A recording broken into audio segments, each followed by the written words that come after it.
আচ্ছা, আমার আজকের রেসিপি হচ্ছে ঢ্যাঁড়স ভর্তা। আমি ঢ্যাঁড়সের সাথে সুন্দর করে ঢ্যাঁড়সটা আগে ছোটো ছোটো করে কাটলাম। এখন আমি এই যে মরিচগুলো ছোটো ছোটো করে কেটে ঢ্যাঁড়সের সাথে একবারে দিয়ে দিচ্ছি, যাতে একবারে ঢ্যাঁড়সের সাথে এটা সিদ্ধ হয়ে যায়। আর এর মধ্যে আমি পেঁয়াজও দিয়ে দিচ্ছি, ঢ্যাঁড়সের সাথে পানি দিয়ে একবারে সিদ্ধ দিব।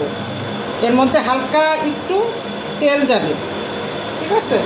এর মধ্যে একটু তেল দিব, আগে এটা একটু মাখিয়ে নিতে হবে, তাহলে আমাদের কাজটা সহজ হয়ে যাবে। এখন এর মধ্যে আমি হালকা একটু নুন দিচ্ছি, বেশি না, যাতে আমার হালকা একটু সিদ্ধ হতে যেটুকু নুন লাগে। এরপরে আমি এখানে অ্যাড করবো একটু হলুদের গুঁড়া। এই হলুদের গুঁড়াটা নুনটা দিয়ে ঢ্যাঁড়সটা যদি আমি মাখায় রাখি, সুন্দর একটা টেস্ট হবে আর কি, ঠিক আছে? আমার ভিউ সুন্দর একটা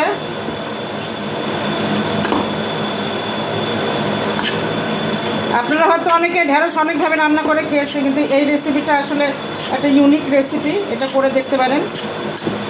সুন্দর রেসিপি, গরমে এই ঢ্যাঁড়সটা সবারই খাওয়া উচিত, বিশেষ করে কোষ্ঠকাঠিন্য যাদের আছে। এই ঢ্যাঁড়সটা পেট ঠান্ডা রাখে, ঠিক আছে? এই যে এইভাবে আমি ঢ্যাঁড়সটাকে ম্যারিনেট করে নিলাম, পেঁয়াজ, কাঁচামরিচ, হলুদ আর নুন দিয়ে, ঠিক আছে? এর মধ্যে একটু এখন সরিষার তেল দিতে হবে। দেখেন আমি একটু সরিষার তেল দিচ্ছি এর মধ্যে, হালকা একটু সরিষার তেল। এইটা হয়ে গেল, এখন সরিষার তেল দিয়ে আরেকটু নাড়াচাড়া করে নিব। আমার চুলার ওদিকে আমি আজকে আরেকটা রেসিপি করব, চিচিঙ্গা দিয়ে ডিম ভাজি, ঠিক আছে? এটা আপনারা দেখেন।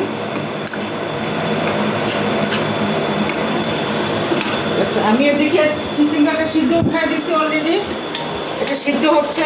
আমার রাইস কুকারে আমি করছি, যেহেতু বেশি গরম, চুলাটা ধরাচ্ছি না। প্রচণ্ড গরম, এখানে প্রায় 40 ডিগ্রির গরম, এখন 41 ডিগ্রি চলতেছে বোধ হয়। এই জন্য আমি রাত্রে আমরা রাত্রে খাবো এই ডিনার হিসাবে। এই চিচিঙ্গাটা আমি একটু এখানে আগে একটু কেটে পানি দিয়ে আর তেল দিয়ে সিদ্ধ দিয়েছি। এখন এই যে একটু কাঁচামরিচ কুচিয়ে দিলাম, কাঁচামরিচ দিলাম। এখন এটা আরেকটু সিদ্ধ হবে, এটা ততক্ষণে সিদ্ধ হোক। আপনাদেরকে আমি আমার রান্নাঘরটা দেখাতে পারি। এই যে রান্নাঘরে দেখেন একটা কিচেন চিমনি, এটা থাকলে এই যে তেল সব উঠে নিয়ে যাবে, আপনার কোনো সমস্যা হবে না। তারপরে পাশেই দেখেন আমার একটা ছোট ছোট পট রাখার একটা কর্নার, এখানে এইভাবে আপনারা রাখতে পারেন। ছোট ছোট যেগুলো, এগুলো উপরে, যেগুলো বড় জিনিস, বড়গুলো উপরে রাখি, কারণ ছোটোগুলো উপরে রাখলে অনেক পাওয়া যায় না। এইভাবে আপনারা সুন্দর করে আপনাদের রান্নাঘরের জিনিস গুছিয়ে রাখতে পারেন। আর আপনাদের ছোট জিনিসগুলো, কর্নারের যেগুলো, সেগুলো এইভাবে সাজিয়ে রাখবেন, ঠিক আছে? এই যে আমার ডিম রেডি, আমি এখন ডিমটা ফাটাবো। ডিমটা এখন চুলায় করব। ডিমটা চুলায় করে এখন আমি ওই চিকেনটা ডিমের মধ্যে ঢেলে দিচ্ছি। হ্যাঁ, আপনারা দেখেন, তাহলে আপনারা লাইনে থাকেন, দেখেন আমি কিভাবে করি। ডিমটা একটু হালকাভাবে ভাজি করে নিতে হবে, আর একটু নুন দিয়ে হালকাভাবে ভাজি করতে।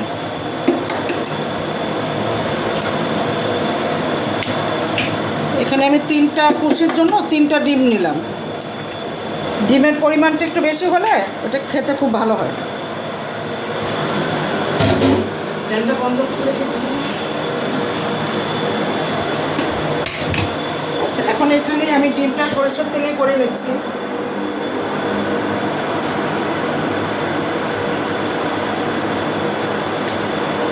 ফেটিয়ে নিতে হবে ডিমটা। এখানে আর পেঁয়াজ মরিচ দিব না আমি, কারণ অলরেডি আমি চিচিঙ্গার মধ্যে পেঁয়াজ মরিচ দিয়ে দিয়েছি। খালি ডিমটা একটু তেল দিয়ে এটা একটু ফেটাই, তারপরে এটা তেলের উপর দিয়ে দিব চুলায়।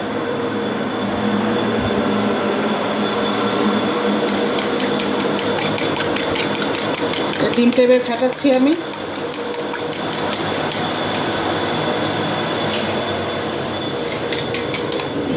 তেলটা হালকা একটু গরম হতে হবে, নাহলে লেগে যেতে পারে এখানে।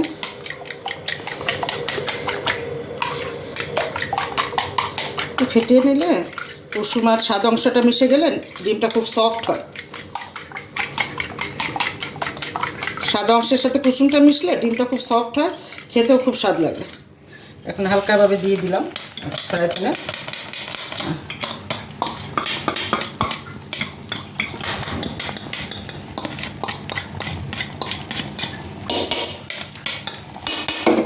এখন আমি এটা একটু ঢেকে দিব, আগুনটা একটু কমিয়ে একটু ঢেকে দিব, একটু কমিয়ে দিতে হবে, নাহলে পুড়ে যেতে পারে, উপরে কাঁচা থাকবে। হ্যাঁ, একটু এরকম কমিয়ে এটা একটু ভেজে নিব। আচ্ছা, এটা ততক্ষণ হতে থাক। এখানে একটু পেঁয়াজ দিয়ে দিতে পারি, অল্প একটু পেঁয়াজও দিয়ে দিতে পারি উপর দিয়ে, তাহলে একটু টেস্ট হবে। আপনারা এই রেসিপিটা করে দেখতে পারেন, খুব মজা হয় এটা।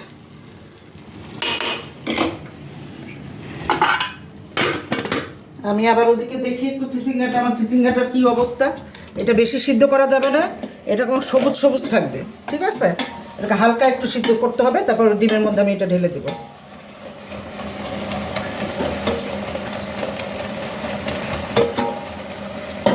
কুশিটা আমি যে আপনারা দেখেন, এই যে চিচিঙ্গাটা, এটা কিন্তু খুব একটা বেশি চিকন করে কাটা যাবে না।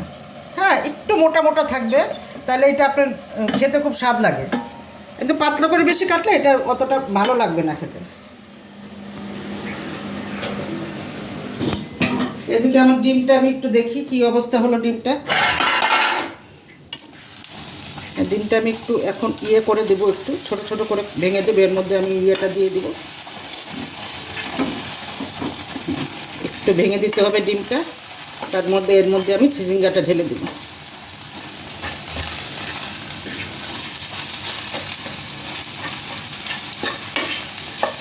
এই ডিমের একটু ছিল, এটুকু আমি একটু দিয়ে দিলাম এখানে।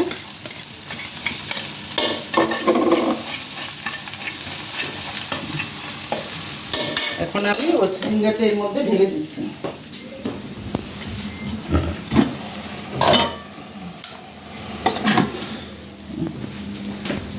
এভাবে করে সুন্দর করে মিশিয়ে এখন আমাদেরকে এটা উল্টে পাল্টে মিশিয়ে দিতে হবে।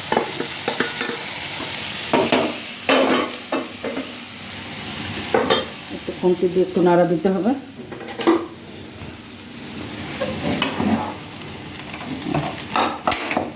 এরকম সবুজ সবুজ থাকবে কালার। আপনারা যদি চিচিঙ্গাটা একটু সাথে পানি দিয়ে সিদ্ধ করেন, তাহলে কালারটা খুব সুন্দর আসে, একটা কালারটা নষ্ট হয় না। এটা খুব টান জালে করতে হবে, দ্রুত করতে হবে।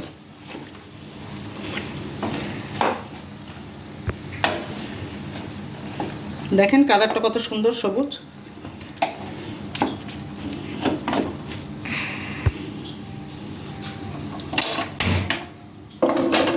এটা আমি এখন এখানে একটু ঢেকে দিলাম। এখন আমি আমার ওই যে ঢ্যাঁড়স যেটা ম্যারিনেট করে রেখেছিলাম, ওটা আমি এখন আবার রাইস কুকারে দিয়ে দিই। এদিকে আসুন। এখন আমি হালকা একটু পানি দিলাম, পানি দিয়ে এই যে আমার এই ঢ্যাঁড়সটা যেটা ম্যারিনেট করে রেখেছিলাম, এই ঢ্যাঁড়সটা এখানে হলুদ, একটু কাঁচামরিচ, পেঁয়াজ, নুন দিয়ে আমি এটা ছোটো ছোটো করে কেটে এটা ম্যারিনেট করেছি। এখন এটা এই পানির মধ্যে ঢেলে দেব। এটা হতেও প্রায় 6-7 মিনিট সময় নেবে হয়তো, এটাও বেশি করা যাবে না, 5 মিনিটের মধ্যে না, যেটুকু হয় সেটুকু দেখালে হবে। আচ্ছা, এটা এরকম আমি বসিয়ে দিলাম। এটা বসানোর পরে আমি একটু ঢেকে দিলাম। এটা এরকম আর 6 মিনিট হলেই জিনিসটা হয়ে যাবে। পানিটা যখন শুকিয়ে যাবে তখন আমার ঢেঁড়স ভর্তাটা রেডি, ঠিক আছে? এখন আপনাদের দেখাচ্ছি এই কুশি ভাজিটা।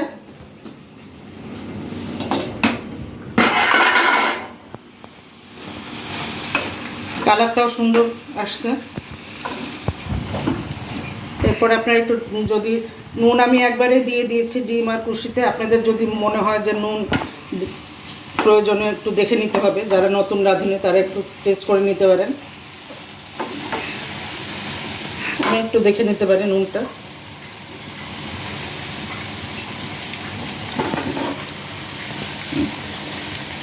হ্যাঁ, নুনটা ঠিক আছে, সুন্দর মতো হয়ে গেছে।